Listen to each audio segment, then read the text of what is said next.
Fala, galera. Vamos acompanhar a turma da equipe F analisando os jogos que aconteceram da 22ª rodada do Campeonato Brasileiro.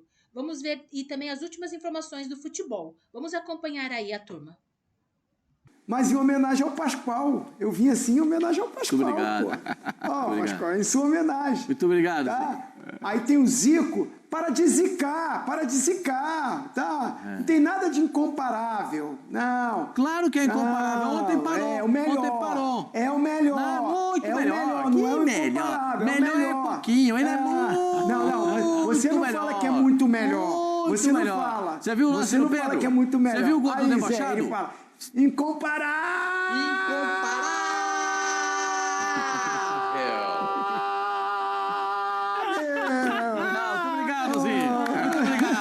Isso me ajuda bastante. Isso me ajuda muito. Plihal, eu te amo, Plihal. Cuida dele aí, controla ele, Plihal. O dia que o goleiro pegou tudo, o dia de Thiago Volpe, vocês não vão elogiar o Thiago Volpe? Pegou duas, hein? Pegou duas e bateu o pênalti com uma frieza absurda. Aquela categoria. Dando pulinho. Então. Você reclama do pênalti de pulinho, o Thiago Volpe guardou. Não, eu não gosto daquele pênalti de pulinho. Você sabe que eu não. O Jorginho pode dar porque foi ele que inventou. O Jorginho do Flamengo foi ele que inventou. O que joga no incomparável. Esse lance lembra muito, o vovozinho vai lembrar, vocês também. Não sei se o Plihal é desse tempo, mas acho que sim, porque somos da mesma idade. Sim. Cláudio Adão batia assim. Cláudio Adão. Cláudio Adão batia parado, levantava. Boa, Zé. Cláudio Adão Boa, pra bater. Zé. A gente está falando de cores do nosso figurino. O Zé está muito bem vestido, como de costume, obrigado. e com a cor da rodada. Porque o Cruzeirão conseguiu, ali dos três que postulam de verdade o título, conseguiu derrotar o São Paulo no sábado, não jogou lá grandes coisas, mas o que interessa... É o resultado. É o resultado, no final das contas, 1-0, quer dizer pulou que vocês para são segundo. resultadistas, é isso? Puro resultadista. Ah, legal, tô entendendo. Sabe que é assim? Que o dia que chegar aqui e falar que jogou bem, mas perdeu, eu quero ver como é que vai ser. Porque são loucos pra falar. Mas o incomparável precisa ganhar jogando bem. Jogou bem. Mas quanto foi no placar? Cruzeiro 1, São Paulo 0. Poxa vida, quase empata no final. O nosso apresentador tem um jeito peculiar de enxergar futebol, Pascoal. Quase empata no final. Quase. Dineno. Quase. Quase o Dineno fez o primeiro com a camisa do São Paulo. Mas boa tarde, Plirra. Boa tarde, Plirra. Boa tarde, Pascoal. Boa tarde, vovozinho. Quero dar os parabéns ao Esporte Clube Corinthians Paulista pelos seus 115 anos de história. Agradecer pela oportunidade. Se não fosse o Corinthians e o meu esforço também... Você sabia que você está no meu Corinthians de todos os tempos. Ah, é? Pô, vou te pagar um jantar, rapaz. Você quer... Fica tranquilo, não, mas... Obrigado, parabéns ao Corinthians. O meu Corinthians de todos os tempos não tem peso nenhum. Tem sim, pô, lógico que tem. Parabéns ao Corinthians, agora... Tem, claro que tem. Parabéns ao Dorival, né? O Dorival teve uma sequência dificílima aí pela frente e conseguiu bons resultados. Eu queria só, assim... Nós vamos falar ainda do clássico, vou deixar para falar Daqui no a pouquinho, depois do break. Depois do break, então. Vamos largar com tudo, Isso. esmiuçando todos os detalhes de Corinthians 1, Palmeiras 1. Na hora que o Palmeiras fez 1-0, do jeito que estava jogando... mas eu achei que o Palmeiras fosse atropelar. E não aconteceu. Eu achei. Tava jogando bem pra caramba. Você não sabe que é o guri de Palmeiras. Aí é que é a diferença. A gente volta já para o esporte. Rodada 22 do Campeonato Brasileiro finalizada. 22ª rodada para alguns, né? A coisa ainda não está em pé de igualdade entre os 20 times participantes da Série A. No sábado tivemos a derrota do Ceará no Castelão, perdeu em casa pro Juventude. Em recuperação com Thiago Carpini, 1-0. O Botafogo fez 4-1 no Red Bull Bragantino. No sábado também o Cruzeiro Magrinho, 1-0 contra o São Paulo. Jogos de domingo, 1-1 Flamengo e Grêmio. Santos e Fluminense sem gols, 0-0. Corinthians empatou com o Palmeiras, 1-1. O Mirassol fez 5-1 no Bahia, maior goleada da rodada. O Vitória, que tinha sofrido a maior goleada dos pontos corridos, 8-0 na segunda-feira, dessa vez derrotou o Galo, venceu o Atlético Mineiro 1-0. Internacional 2, Fortaleza 1 e fechando Sport Lanterninha virtualmente rebaixado 2, Vasco da Gama 3, resultado importante para o time dirigido pelo Fernando Diniz dar uma respirada antes de começar a data FIFA. Aí imagens do derby ontem na Neoquímica Arena. Olha lá, Pascoal, falei para você, o Palmeiras começou melhor. Reclamaram já de pênalti aí no Vitor Roque. Na sequência, foi garoto, o Charles. Eu acho que assim, se é assim, eu posso falar porque na várzea isso aí dá discussão, um zagueiro com o outro. Tem o pessoal que joga na várzea aqui, sabe o que é isso? Os caras vão ficar discutindo. Pô, pra que você vai botar o pé ali? Pra que vai dar uma entrada? Tem um princípio do zagueiro dentro da área. Dentro da área, você cerca, não dá bote. Porque se você der o bote, o cara dá um tapa na bola, só vai sobrar o pé do cara pra você chutar. E aí o que é? Pênalti, né? E foi pênalti. O Vitor Roque teve personalidade, hein, gente? Bateu bem pra caramba. Teve personalidade. Bateu um pênalti. Jogou bem mais uma vez. Jogou mais uma vez, jogou bem. Agora, tem falha no gol feito pelo Corinthians, né? Um jogador de baixa estatura marcando um jogador de quase 2 metros. Aí mas tem treinador de bola parada, bola ofensiva e bola defensiva no Palmeiras. Pascoal, desculpa me intrometer, porque eu iria falar um pouco disso aí também, porque é o seguinte, vocês lembram como foram os gols na eliminação do Palmeiras? Ah, sim, o Gustavo Henrique inclusive fez. Nos dois jogos. A bola sobra um pro... Você tem... No Corinthians, você vai jogar no Corinthians hoje, você vai marcar quem no escanteio? O jogador mais qual é o jogador, principal jogador? É igual, é igual, por exemplo, vamos inverter. Vai jogar o Palmeiras, bola parada, você vai marcar quem? Gustavo Gomes. É natural isso. Você pega todos os times, marcação individual, não deixa o Gustavo Gomes subir, o Palmeiras faz o muro ali, tenta fazer uma porta ali, bloqueio para ele poder sair. Aí o que o Palmeiras faz contra o Corinthians? Deixa o Gustavo Henrique sozinho em todos os jogos, em todos os lances de bola parada. O resultado está aí. Desculpa, Pascoal. Não, só que já que tem, e a gente elogia quando o Palmeiras, inclusive, fez aquele gol de falta, não nessa partida, na partida anterior, no gol de escanteio, que a bola foi bem trabalhada, o escanteio bem trabalhado, a gente elogiou. Também vale a crítica, quando não consegue marcar. Exatamente, você falou o que eu tinha pensado, Zé. Aí o Maurício teve a chance de fazer o gol, também não fez. Né? Não. Você vai contando. O Palmeiras empilhou oportunidades e acabou desperdiçando... O Hugo fez 6 defesas. Acabou desperdiçando... eu acho que o Palmeiras teve 10 finalizações a mais que o Corinthians na partida. O Palmeiras teve 16 e o Corinthians 6. Sim. Na minha contabilidade. O Palmeiras teve 19 e o Corinthians 9 no total de chutes. 16 a 9. 19 a 9, quer dizer, 10 finalizações a mais. Então, o Palmeiras não fez um mau jogo, não. Olha lá a estatística do jogo. 9 a 19, Zé. Olha lá. O Palmeiras fez um mau jogo. O Tetra gosta de estatística, hein? Olha lá, adora. Mas às vezes a estatística... Muito. A estatística, os números apontam para você o acontecimento do jogo, né? Posse de bola do Palmeiras, finalização do Palmeiras, finalização certa do Palmeiras, ações na área do rival do Palmeiras, cruzamentos, aí cruzamento virou aquele bumba meu boizinho no finalzinho, porque aí fica desespero, é bola cruzada na área para o Flaco Lopes tentar de cabeça, e aí vira confusão. Mas eu não achei, Zinho, que o Palmeiras tenha feito um mau jogo, não. Não achei que o Palmeiras jogou mal. Teve falha na marcação no gol do Corinthians, teve falha. Palmeiras mereceu ganhar o jogo, Tetra. Se a gente for ver quem propôs mais o jogo, quem teve essas estatísticas todas aí, né? Que pelo contrário, eu acho que é importante, mas isso não diz o que é o jogo, não. Porque às vezes você tem a posse de bola, você tem até chute no gol, né? Quantos chutes no gol? Mas de repente não foram chutes que o goleiro fez defesas milagrosas, foram chutes assim que foram chances claras, bateu no gol, né? O goleiro pegou ali, foi uma bola rasteira. Tem que ver o jogo mesmo, assistir o jogo para saber o que aconteceu. Não achei assim esses números que o Palmeiras atropelou, amassou o Corinthians. Não. Teve um momento ali, principalmente metade do segundo tempo em diante, até fazer o gol, e o segundo tempo, né? O Palmeiras mais buscando ali, circulando mais no campo ofensivo, o Corinthians baixando mais as linhas, bem desfalcado o Corinthians. Palmeiras perdeu uma grande oportunidade de vencer, se não me engano, desde 2000 e... Eu vi o Nicoletti na reportagem falando... 22. Desde 2020, alguma coisa assim. 22, que o Palmeiras não ganha do Corinthians na Neoquímica Arena. Ontem era uma grande oportunidade, porque o momento do Palmeiras era melhor, o time do Palmeiras estava completo, o Corinthians desfalcado, numa situação no Campeonato Brasileiro mais delicada, né? E desperdiçou. Eu estou com o Abel, que ele falou na coletiva, nesse ponto, tá?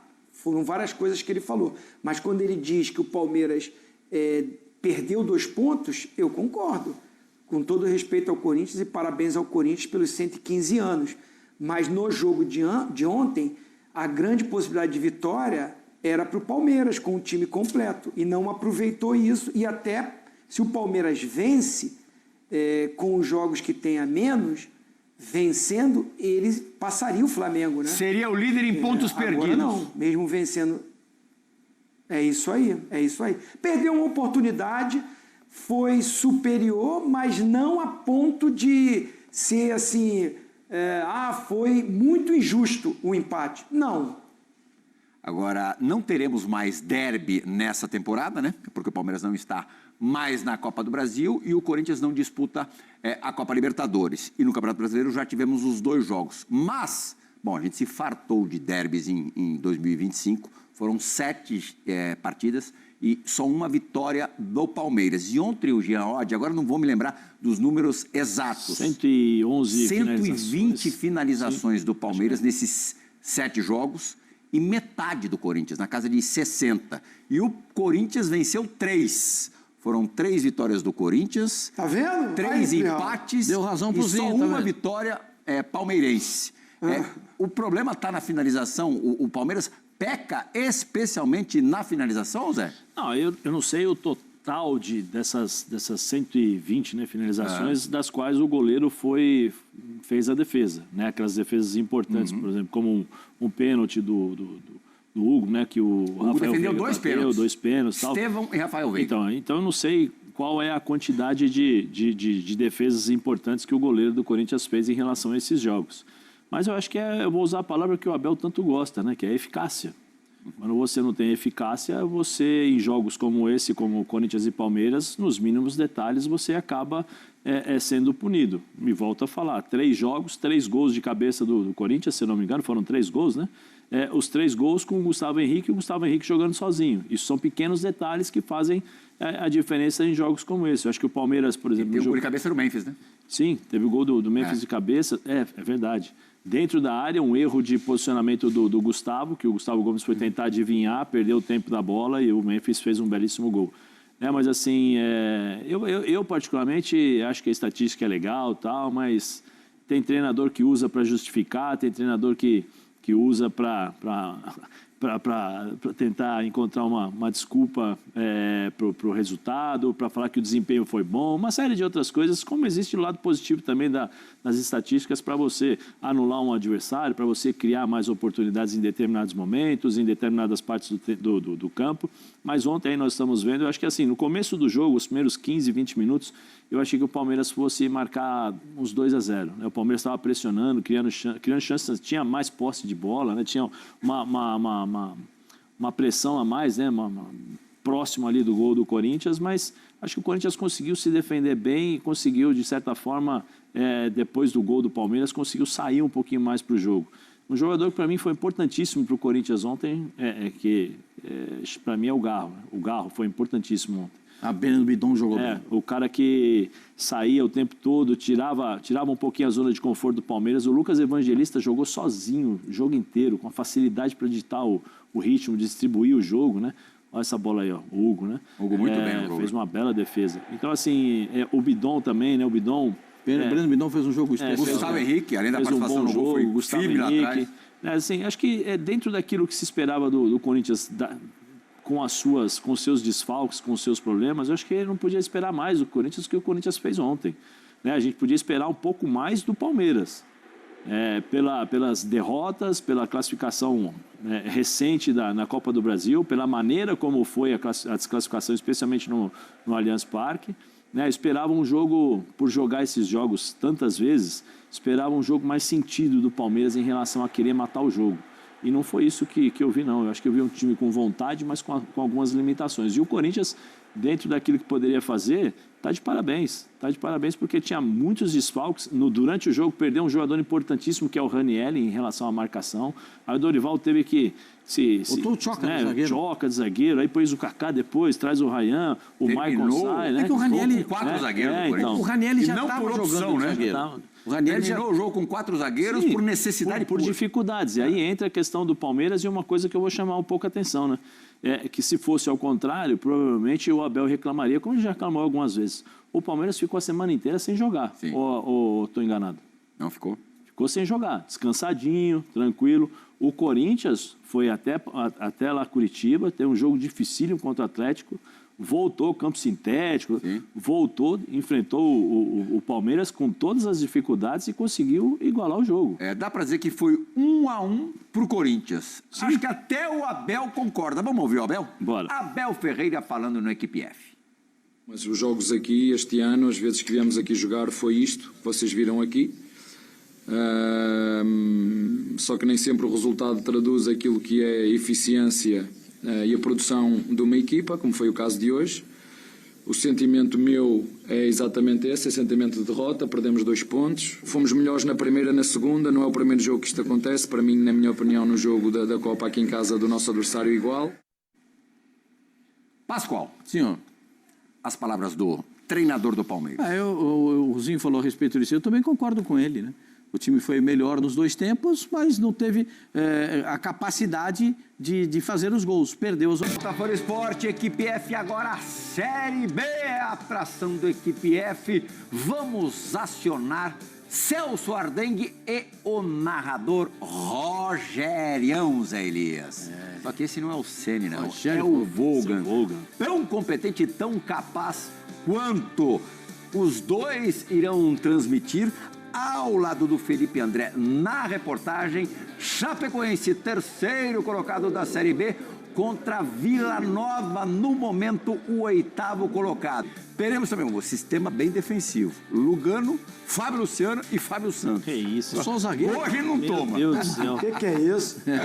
23 horas. Valeu, Hoje é o Pascoal. esquema do Grêmio. Valeu, Zé. Valeuzinho. Fora Esporte, obrigado pela companhia.